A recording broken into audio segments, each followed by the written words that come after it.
Ini ang Digicast Negros X, ang top 10 nga balita sa Negros Island region ang amon idulong sa inyo. Kagyaring atong top story subong nga adlaw, September 24, 2025. Sa Biyernes, ginapaabot ang paglandfall sa bagyo nga upong sa Samar kag Luzon. Negros, posible maka-eksperyensya sa maulanon nga panahon, sumugod buwas nga adlaw.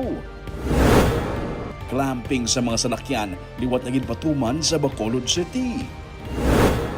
Motorsiklo ginkawat nga ginaligar sa biktima nga ginkarga sa isa ka van sa Bacolod City. Empleyado sang Isabela LGU dakop sa bypass operation sa Hinigaran.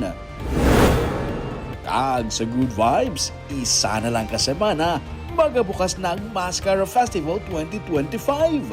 Inatanan sa Digicast Negros X.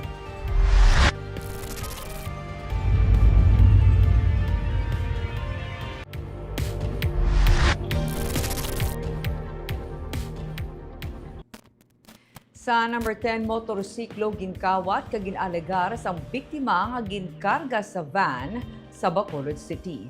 Sa CCTV footage sa Barangay Granada, makita ang ini nga gray nga van na nagalibot sa barangay Lunes ng gabi. Suno kay Alex John Medel Calumba, manghod sa tag-iya sa motorsiklo nga Honda Click nga ginkawat, nakarga na ang motor sang sini nga mga tion sang nagabalik-balik ang van. Kung i-close up kuno ang CCTV footage, nagagarhom ang motor sa sulod. Dugay-dugay, nakita na nga nagasibad kag nagbiya sa Granada ang van kag nagapanaog na. Suno kay Bacolod City Police Office Director Police Colonel Joresti Coronica, wala pa siya sa may nabatong opisyal nga report parte diri, pero iya na nga ginmanduan ang tagsa ka station commander nga i-validate ang amo nga impormasyon. Pagdiyan ko man ang kahapon, pero until now wala pa sang report nga nakalabot sa ato na may aral na. And I task our station commanders to validate that information. Kaya kung wala man na report sa aton, basi wala man na klaro nga natabo or wala gid sa insidente nga natabo. And I ask those kung may aragit man na mga nabiktima ng magkakadto sa ato ng police station.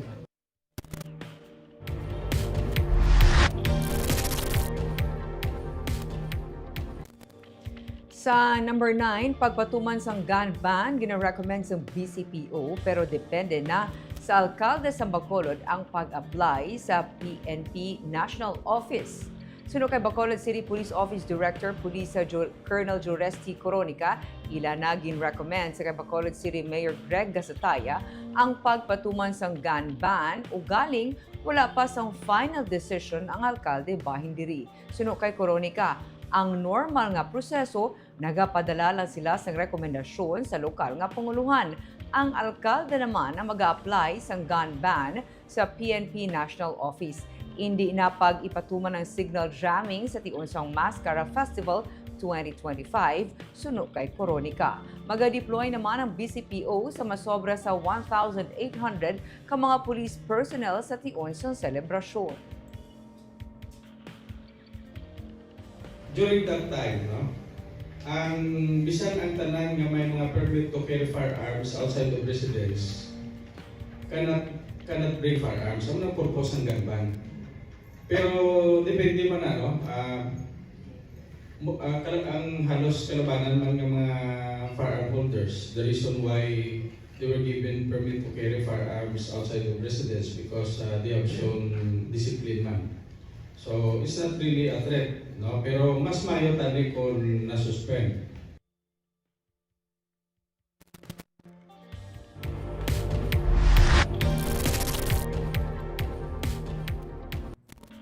Sa number 8, 37 ka mga clusters ng Indigenous peoples lakip ng Muslim cultural community ang ginapaabot magapakigbahin sa Dayawa 2025 sa Bacolod City. Ang ginakabig Indigenous Peoples Festival ang natalana sa October 7 to 9. Suno kay Marichu Teliano, ang Deputy Executive Director sa National Commission for Culture and the Arts, Ikaduha na ini nga tion para sa Dayaw Festival sa Bacolod ug galing ang una sa Visayas level lamang. 15 ka tuig na ini nga ginahiwat kag ang luyag nila ang mga mangin accessible ini sa kadam-an. Rason nga ginadala ini sa mga island cluster.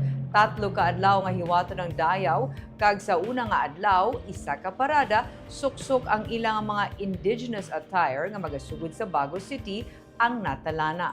Ginapaabot nga magatambong si Senador Loren Legarda. Manaka-schedule nga community outreach sa masunod nga adlaw kung sa diin ginalauman ng cultural exchange. May mga forum, exhibit kag performances nga patigayunon. Ginalauman nga isa ka manifesto ang tigayon mapagwa pagkatapos ang kahiwatan. Suno kay Rida na ulo ang NCCA Commissioner for Cultural Communities and Traditional Arts, labaw sa festivities duyag nila nga mahatagan sa atensyon ng importansya sang ancestral domain, mapatpat ang kinamatarong bilang IP bisan pang pagkilala sang diverse identities. Mga 23 ang ginapaabot 2,300 o kung 230 ginapaabot magatambong sa among nga pagtililipon. It is really very important because the soul of our nation is essentially our culture, and the culture of our country really is rooted on our indigenous origins and roots. No? So kaya from the end of the NCCA, it is very important that we celebrate this particular occasion. As I had mentioned, we had been celebrating this for 15 years, and the whole idea is to be able to make this festival, to make Dayaw accessible to as many people as possible. This is to know our rights as an IP, to preserve our endangered language. You know, siguro sa Pilipinas, marami ng mga lengguwahe ay namamatay na. Kailangan we have deep appreciation, ituturo yan sa mga schools of living tradition. And to ensure that indigenous knowledge system and practices, or the IKSP, both tangible and intangible cultural heritage will be respected and integrated into national development. By bringing together, you will be also witnessing the presence of our national living treasure, or the Malilika ng Bayan, our cultural masters, our cultural experts, our artists, the cultural workers, and the community representatives.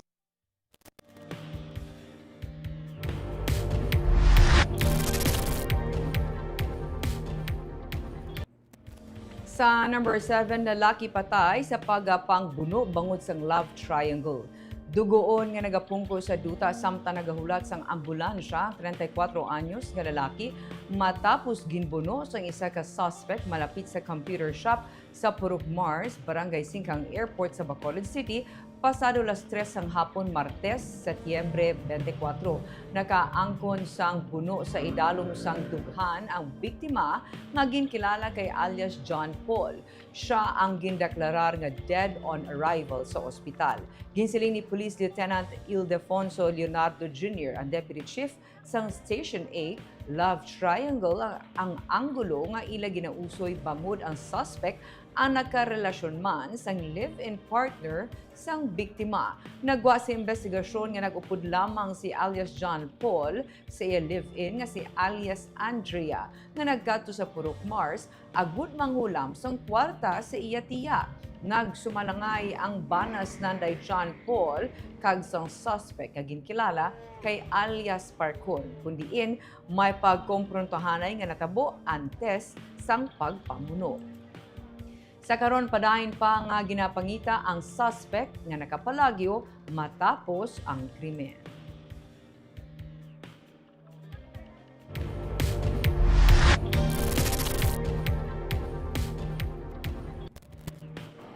Sa number 6, Negros Occidental, may masobra sa 2.035 million ka mga regular nga botante. May masobra naman sa 666,000 ka SK voters. Negros Occidental ang mayara sa masobra sa 2,035,000 ka mga botante as of August 25 nga ERB upon election registration. Sunod kay Police Provincial Election Supervisor Ian Lee Anoria, as of August 25, 2025 nga ERB hearing, may 2,035,554 ka-registered voters sa probinsya. Pero ini ang iga-subject paliwat sa verification sa Manila. May 666,186 naman ka mga nagparehistro para sa sangguniang kabataan elections. Ini sila ang nagapang-edaron 15 anyos tubtub 30 anyos sa tion sa December nga piniliay. Sunod sa COMELEC, ang 18 anyos tubtub 30 anyos ang magabatong sang duha ka balota. Ini para sa SK kag barangay nga piniliay. Mas nagdamo man sa karon ng clustered precincts kung ipaangid sa national and local elections na automated elections, bungod nga tig 800 lamang kabutante sa tagsa ka clustered precinct sa BSKE nga manual ang eleksyon. 1,000 voters naman ang sa kada clustered precinct sa automated elections. Padayon ang pagpanghanda sa COMELEC sa December elections bisan pa nga may layi nga epekto nagapaisol sa piniliay tungod sa pending nga opposition nga na-file Korte Suprema. Significant, medyo nagdamo ang nag-increase sa 10 days lang. Around 40,000 to ang, if I remember correctly, mga 40,000 ang nagluga. 78,000 ang nag-apply. So damo-damo naman, sir. Yes, medyo damo. That's 7,800 a day sa entire province. So damo-damo na. Pero sir, ang Negros Occidental, gali iya more than half of NIR, right? Ang atong in terms of... More or less half siya sa Negros Island region. Sir,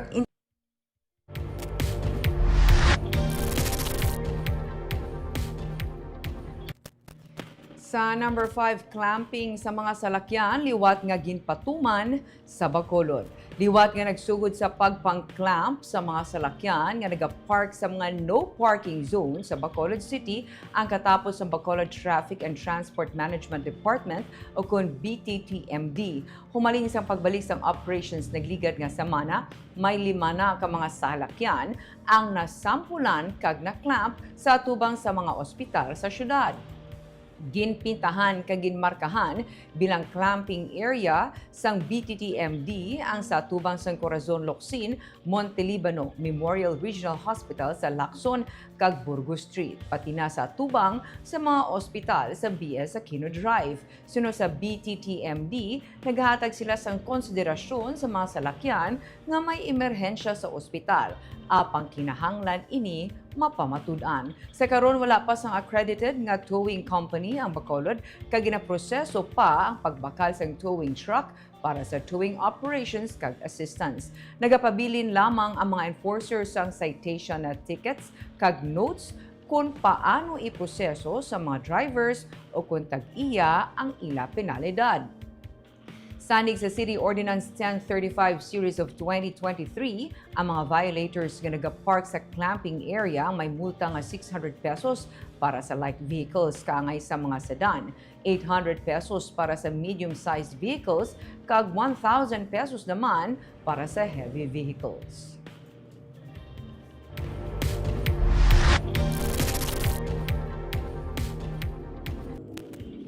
Sa number 4, gindeklarar na sa PDEA Regional Office Negros Island Region nga drug-cleared ang bilog nga probinsya sang Siquijor nga kabahin sang Negros Island Region. Si PDEA NIR Acting Regional Director Melvin Estoque kag Provincial Officer IAV Jose Tomabini ang nag-courtesy call sa mga opisyal sang probinsya kasunod sang pagdeklarar nga drug-cleared na ang bilog nga isla. Luyag nila nga mapabakod pagid ang mga programa kontra illegal nga droga para magapabilin nga drug-cleared ang status ng isla. May anom tanan ka mga banwas sa Siquijor, lakip na ang capital sini nga banwas sa Siquijor, kag may kabilugan sila nga 212 ka mga barangay.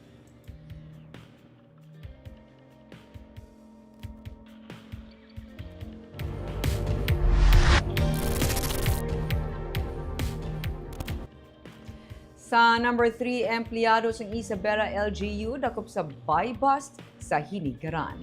Gindakop sang kapulisan ang 3 ka mga persona, lakip ng isa ka empleyado sa local government unit sang Isabela sa Negros Occidental.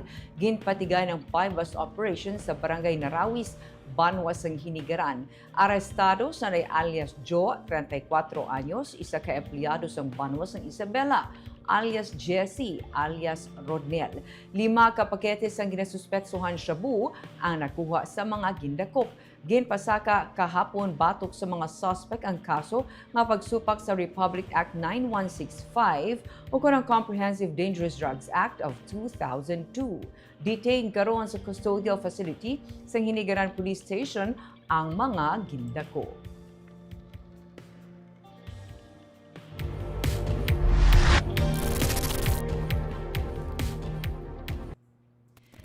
Sa number 2, naka-red alert status sa karon ng Emergency Operations Center sa Regional Disaster Risk Reduction Management Council sa Negros Island Region sa Baguio Opong. Sino kay Office of the Civil Defense Regional Director Donato Sermeno III nga amuman ang chairperson sang RDRRMC NIR nakapagwa na sila sang memorandum sa mga Disaster Risk Reduction Management Offices nga yara sila sa red alert kag depende na sa mga talatapan ang pagpasaka man sang ilang alert status. Suno kay Sermeno, naka-red alert naman gid nga daan ang EOC sang NIR tungod sang bulkan kanlaon.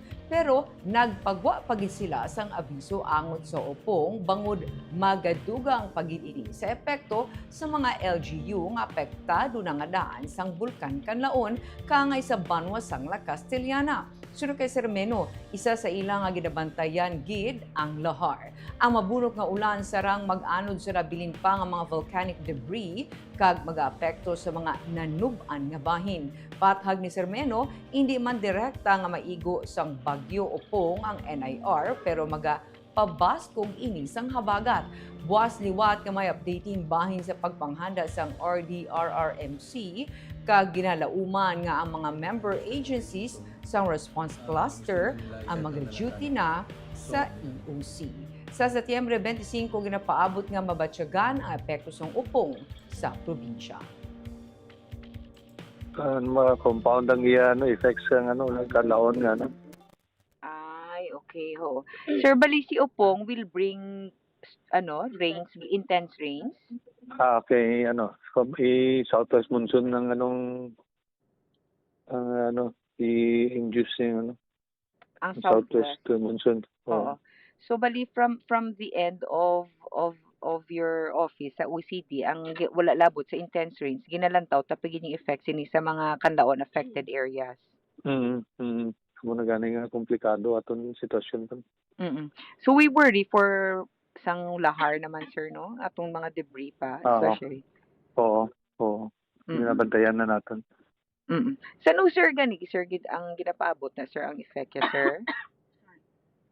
So, ang 25 ang 25 ang ginaton nga So 24 buwas may updating na naman kami sang sang weather with member agencies and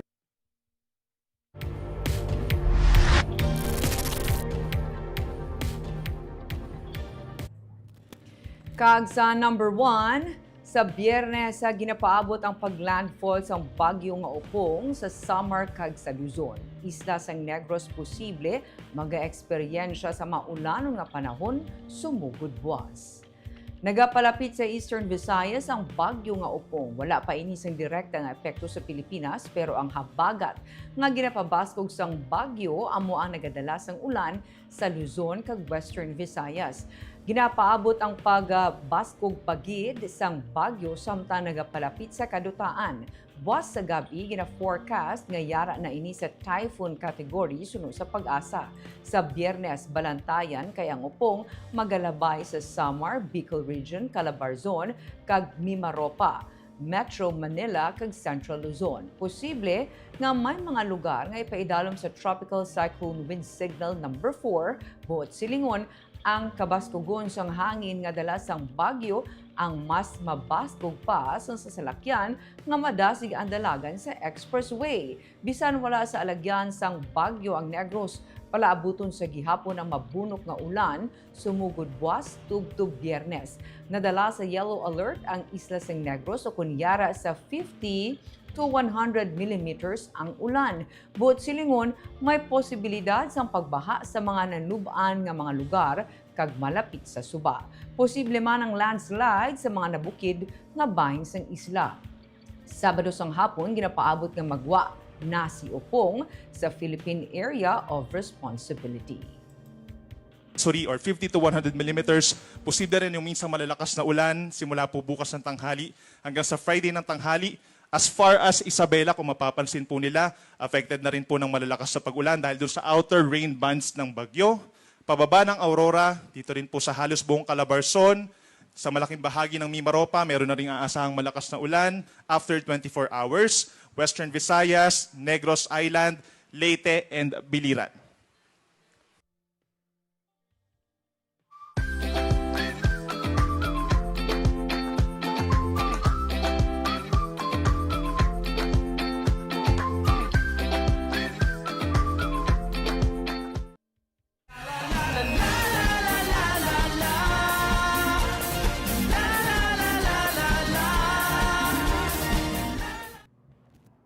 Kag sa Good Vibes, isa na lang kasemana magabukas na ang Masskara Festival.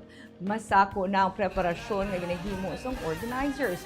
Humalin October 1 sa opening sa Masskara Festival, tubtob October 20, may full road closure na ang ipatuman humalin na 3 p.m. tubtob 3 a.m. kun weekends kag 3 p.m. tubtob 2 a.m. sa mga dalan sa palibot sa Bacolod City Public Plaza. Sa September 28, may half closure na nga ipatuman para sa mga pagahimuon nga preparasyon. Sa palibot sa Bacolod City Government Center grounds naman, may road closure humalin October 1 to 19, 3 p.m. to 3 a.m. kun weekends kag 3 p.m. to 2 a.m. kun weekdays. Sa Lacson Tourism Strip naman, October 13 to 21, 7 p.m. to 6 a.m. Full road closure sa October 16, 1 p.m. to 6 a.m.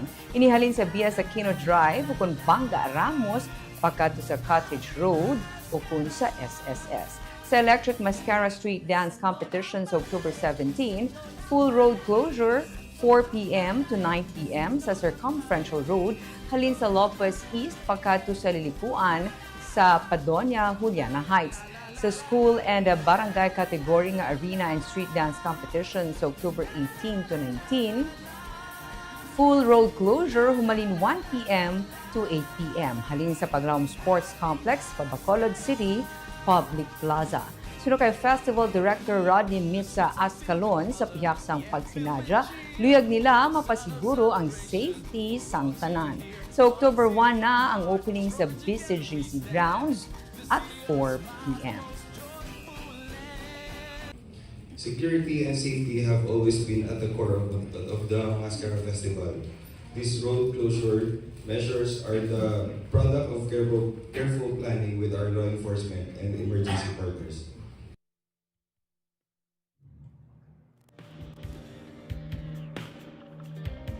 Kita of course na nag-shout out sa ating mga live viewers kay Chona Evangelista Caredo.